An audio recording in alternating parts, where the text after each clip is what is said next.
It's a blessing to be with you on this Monday of the Word of Encouragement. And here we are at the first day of September. We always say it's hard to believe. That's common, but I'm sure all of us feel that way. And I trust that you're ready for a great fall season. This is one of the best opportunities to reach people, and I trust that you're encouraged to be used of the Lord. I'd like to go to 1 Timothy chapter 1 today, and we find the concept that encourages us to be able to analyze what our perspective on life truly is. We all would like to think that we have a heart of real love. We all know that it's right to love one another. The Lord made that very clear when He gave the commandments: love the Lord thy God with all your heart, soul, and mind, and then love your neighbor as yourself. But oftentimes we don't realize that we are lacking greatly in genuine divine love. And we read in chapter 1, that verse 5, now the end of the commandment is charity, that's agape love, out of a pure heart and of a good conscience and of faith unfeigned.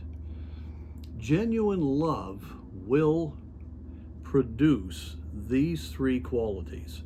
In fact, these three qualities have to be there if you truly are going to have genuine love.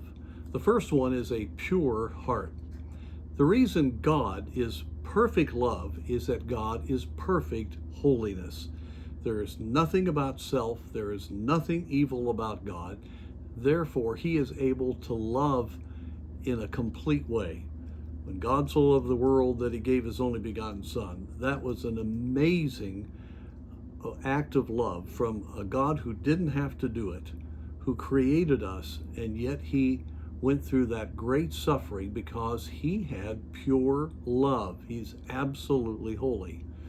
Well, if we're going to have love, it has to come out of a pure heart. When you have things that aren't right, when there's wrong motives, when there are evil things being thought about, evil actions having been hidden, it is impossible to truly love, because love has to come out of holiness, and only the Spirit of God in control of our life can produce the fruit of the Spirit, which is love, the first of the whole set of fruit of the Spirit. And so as we look at this, I want to encourage you to realize that maybe the hard time you're having with a spouse or with a child or another believer or an unsaved employee or employer may be that things are not right in yourself, because the Spirit of God will enable you to have love. And when you have love, I mean, you're free. There is freedom from self, and there is great encouragement because you are able to have a full and godly look at life that is so refreshing and such a blessing. Another one of the things that are part of a heart of love is a good conscience. That fits in with what we just talked about. If you have a good conscience, who are you thinking about? Well, you're thinking about God, you're thinking about others, you're free from self. But if you have a bad conscience, well, you're thinking about yourself. You have that pain in your heart, you have that sense of guilt, and so therefore, again, you are held back from having genuine agape love. And then the final one of these aspects of which love flows, the matter of faith unfeigned, unhypocritical faith, genuine belief in the Word of God, a life that's being lived out in a transparent, real way. Someone who's believing God, who's allowing Him to work, who is an open book, who doesn't have a bad conscience, is not tolerating evil in their life.